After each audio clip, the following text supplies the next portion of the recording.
안녕하세요. Riding on the Korean wave. Welcome to Thursday's edition of The Culture Wave. I'm Kwon-soa in Seoul. Explore with us Korea's culture from all aspects and stay up to date with K-entertainment, K-exhibitions, K-people, K-everything. And before you realize, you'll be booking your flight to Korea. Today, we're joined by our Thursday co-host, Bella Kim. Hello, Bella. Hi, Soa. And hello to everyone joining us today on the Culture Wave. I'm Bella, back again to co-host and fill you guys in with the latest K-entertainment news.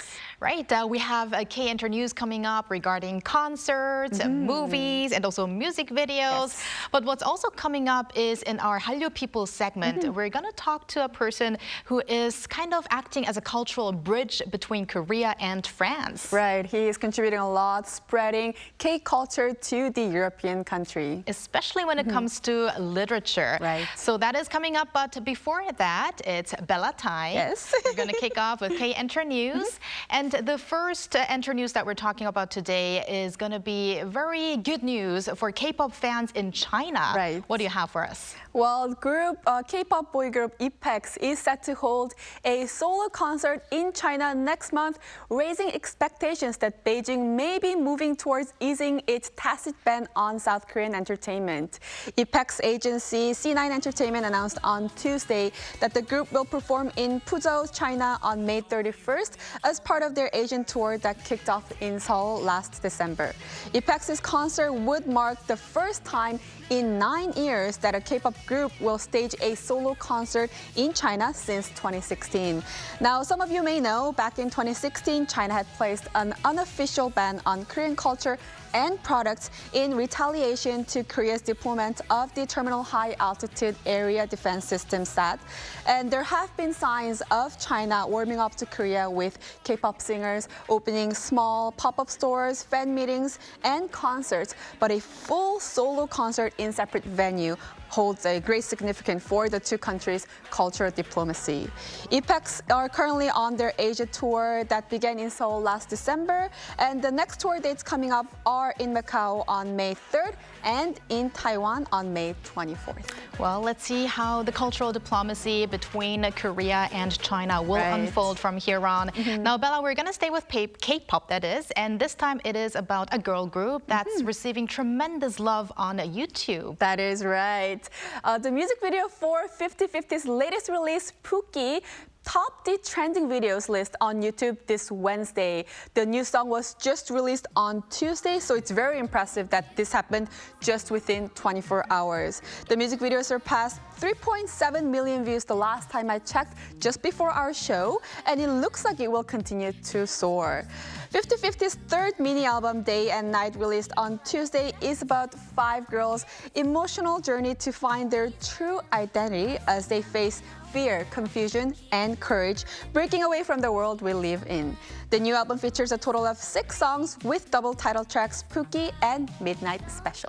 Well, the music video is really eye-catching and also very colorful, and that bubbly atmosphere of 50/50 is really represented in that video, along with the catchy melody. Definitely. So looking forward to their activities from here on. And Bella, for our last story, we're going to talk about a movie that's been doing very great on the box office. Well, we talked about One Punch Man Ma Dong-seok's new film Holy Night Demon Hunters previously on our show.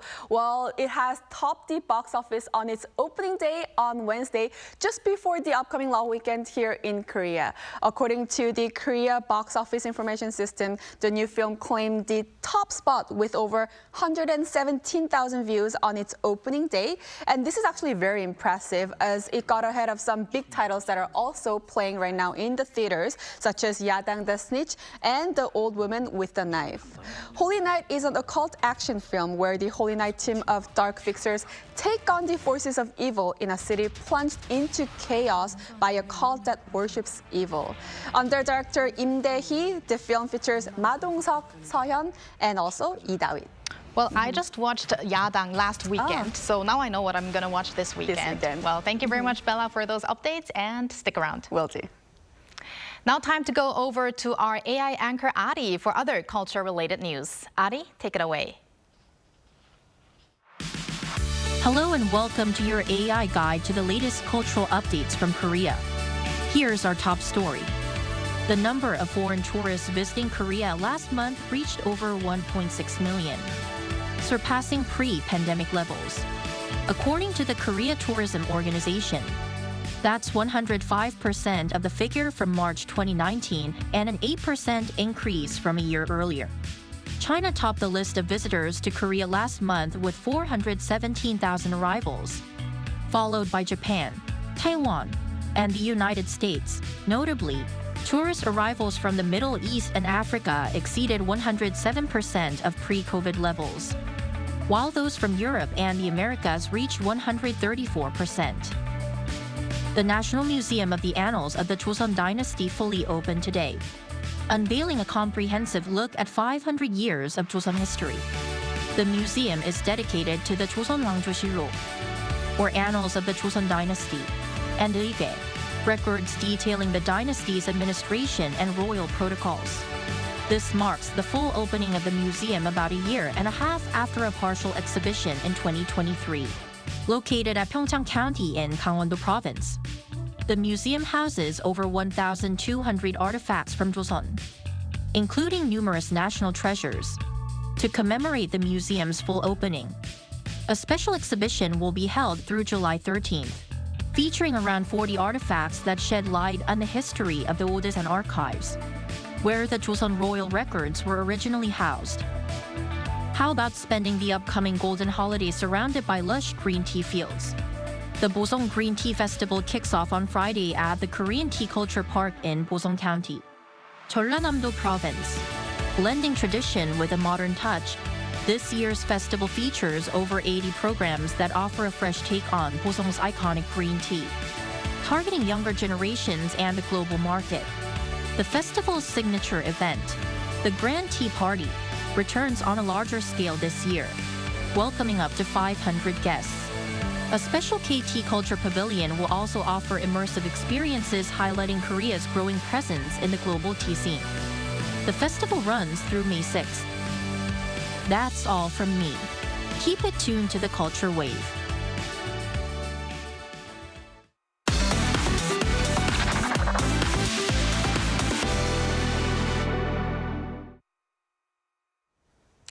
Up next, we learn about a prominent Korean comic artist, Koh Woo-young, who continues to be celebrated for his unique storytelling technique through an exhibition to mark the 20th anniversary of his death. Cha Yoon-kyung shares his story. Artist Koh Woo-young received high praise for raising the standard of Korean comics. He was a true storyteller who reinterpreted classics and folk tales to give them a modern viewpoint. He left a lasting impression on his readers by reinventing strong characters from retold traditional tales like 일지매 and 가루지기.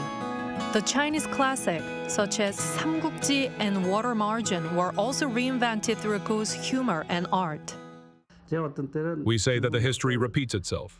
While I was working on Chinese classics outside, my hair stood on end several times. It is just as the same as our situation. More than a lesson. A story from 1,000 years ago could be our story too. The comics of Koh Woo-young secured a large fan base of adult readers, opening up a new world of Korean comics. Koh also received much love from the readers, increasing newspaper sales in the process. The special exhibition, Storyteller of Our Times, Koh Woo-young, sheds light on Koh's artwork and heritage. We planned this exhibition with the hope that people, those who have read his works and young people, can rediscover the values of artist Koh Woo-young's works. Koh's various works have been exhibited, such as his most well-known pieces, scripts, and sketches. Visitors can see a timeline of the life of the artist and his work at the exhibition, which will be run until May 16th at Cheonggang's Comics and Animation Library in the city of Icheon, Gyeonggi-do Province.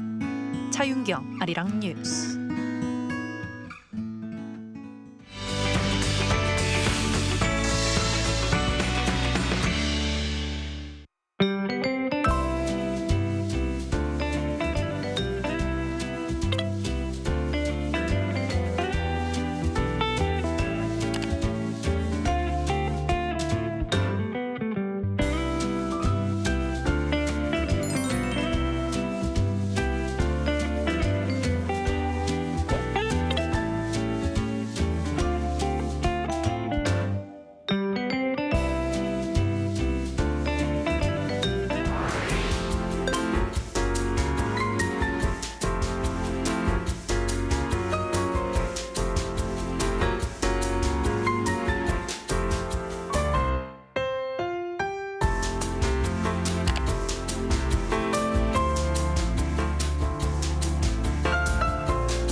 France is considered the center of the Korean wave in Europe, with K-pop, K-dramas, and K-food being prominent forms of the K-wave that Hallyu lovers in France embrace. For today's Hallyu people, we meet with someone whose fascination with the Korean culture and people made him become a bridge between his country, France, and Korea. So let me introduce Jean-Claude de Crescenzo, professor at Aix-Marseille University, who is connecting with us from Aix-en-Provence in France. Hello, Professor de Crescenzo. Hello, Professor. Hello. Hello. So, Professor, please, why don't we start with an introduction of yourself to our viewers and maybe also mention your Korean name that you have as well? Yeah. This name was chosen by my wife's maternal uncle, who simply worked around the Chinese character, finding a compromise between my French name, the way he perceived my character, and the first syllable of my late mother-in-law's name, which he wanted to pass in tribute to his beloved older sister. Jean-Claude is written in Chinese character, so... Oh. All right, so you have that name Jean-Claude, Professor de Crescenzo, very interesting. Also in those characters, Hanja, or the Chinese characters. Now let's talk a bit about your recent book then, The Astonishing Koreans, or 경이로운 한국인. What is this book about? Yes, this book is called 경이로운 한국인 in Korean. I dedicated about a year of work to it. The idea behind this book was to talk about Koreans, not about Korea. There are many books that discuss the country, but very few that focus on Koreans. What interested me was exploring the daily lives of Koreans when they go to work, to restaurant, to the hospital, etc. I wanted to consider Korean practice in everyday gesture, lighting, everything that seemed surprise to me. Well, if we read that book, maybe we'll learn even more about our people, the Korean people. Definitely. And I'm sure there are a lot of Koreans you're talking about in your books, but could you share one or two unique episodes or aspects of Korea culture or Koreans that you discovered and felt such intrigued about? I may surprise you, but I'm especially impressed by the Korean sense of marketing, particularly cultural marketing. It is an undeniable cultural fact. In dramas, the inventiveness of the plot is remarkable, and even more so in K-pop. I could translate a book about BTS written by Hong So-kyung, and I was particularly struck by the marketing around this group. The same applies to cinema, where, for example, the film Parasite is able to entertain us while offering a sharp social critique of Korea. Even in editorial marketing, Koreans are very inventive. So marketing, that's a very interesting aspect that I would have not thought about. Right.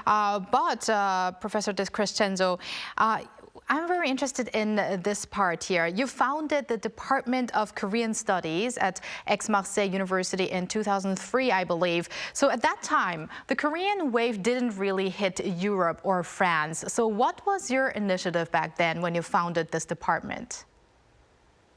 At that time, I was the director of the master program in international negotiation, which included China and Japan, the Arabian world, and Brazil. I expanded this program by creating sections for Korea, Vietnam, Turkey, and the Spanish-speaking world. Back then, I saw Korea as a country of the future. I didn't have much knowledge about Hallyu, but I sensed that something was about to change in the world. I also wanted to Korea section to offer national diplomats. Initially, we had only 3 Korean language students. However, every year the number grew, and the university gave her the resources to create 3 national diplomats. Today, we have about 250 students from bachelor's to doctorate level. Well, Wow. it's great that you already had that feel, that sense about it, of how Korea's culture could become big in the future. And that is why the department, I guess, was already ready when people nowadays wanted to get into Korean studies after they looked at K-dramas and also K-movies and listened to K-pop. So Of course. it was been there already for more than a decade now. I know. So for someone, Professor, who have discovered this, a department 2 decades ago. Right, 2 decades, Two actually. decades, yes. Did you expect this Korean wave to, take on its route the way it did? And also, what do you think of the current Hallyu boom around the world? We had noticed how much students appreciated Korea, its language and its culture, especially K-pop and dramas. Regardless of the initial motivation of the students, it is a role of the professor to broaden their interest by showing them other aspects of Korean culture. That's what we did, especially when we created the Korean Literature Review Kulmadang with a student, which is now celebrating its 15th anniversary this year. It's still being made by combining the effort of both professor and student. It's a unique experience. Today, there is a real enthusiasm for Korea. K-pop, dramas, cinema, food, fashion, cars, not to mention mobile phone and household appliances are extremely popular. Even literature is rising. This is a great opportunity for Korea, but it's also important for Korean culture to highlight more fundamental aspects such as philosophy, mythology, and history in order to avoid a superficial understanding of Korean culture. Definitely. And you're not only an author yourself with your book, The Astounding Koreans, 경이로운 한국인, but you also introduced numbers of Korean literatures to French readers. So I want to ask you how Korean literature is perceived and viewed in France. There have been several phases when it comes to Korean literature. A first one in the 1980s and 90s, then in the 2000s and the current period. The way Korean literature has been perceived has really changed depending of each era. The general observation we can make is this. In the past, you needed a good understanding of Korean history to really appreciate it. That's not quite the case anymore. The books then have become quite broad. I like to say they've been globalized. I see. Now, Professor, between 2012 and 2024, more than 240 Korean literary works were introduced in France. I bet the number will grow in the future. But that means that they were translated and published. And of those 53 books, close to 22% of the total were published by your publishing company. What kind of books are they, and what were the criteria you looked at when choosing those Korean works? Yes, we have published around 70 Korean titles. Yes, that's a lot. It's important to highlight the fundamental role played by the Korean Literature Translation Institute and the Arirang Foundation in the development of Korean literature in France. As for the Crescenzo publisher, its president, Frank de Crescenzo, published about a dozen titles per year, including 4 to 6 Korean titles. The selection criteria are difficult to balance, but we publish both mainstream work and those that are more difficult to access. I believe literature has the power to help us understand who we are, the kind of world we live in, how we can improve ourselves, and how we can do less harm to the planet. I have co-translated about 20 novels, a dictionary, and 2 essays. Notably, the novel Countdown by Lee Seung-woo received the Grand Prize for Translation awarded by the Minister of Culture and the Korean Literature Translation Institute in 2023. Personally, I'm especially focused on the literature quality of the text. it's important to receive text of high literary quality, not just nice story, even so that is the current demand from the public. We hope for many more great selections by your publishing company. But finally, our question is, as a pioneer or ambassador of Korean culture, what are your future plans? Oh, my goal haven't changed. I am to better understand Korean society and to give back some of what it has given me. So I'll keep writing books, especially about things that are disappearing in Korea, like I did with Peter Hyang Yohen, A Journey Toward In the Light,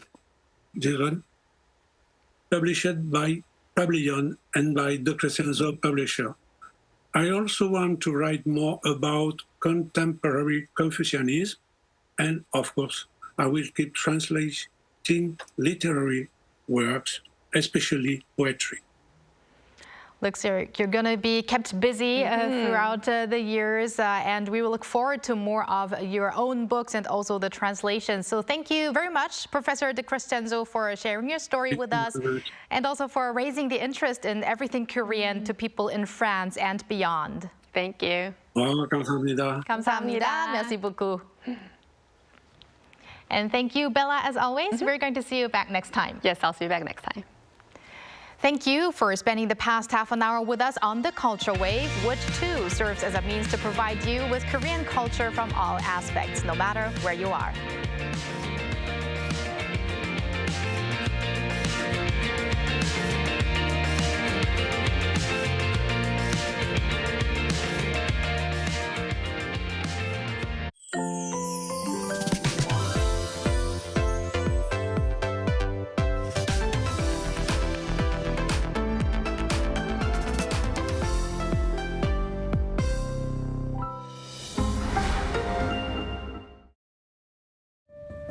"2025 celebrates the 80th anniversary of liberation. A place filled with culture, history, and diverse experiences. This is the Independence Hall of Korea.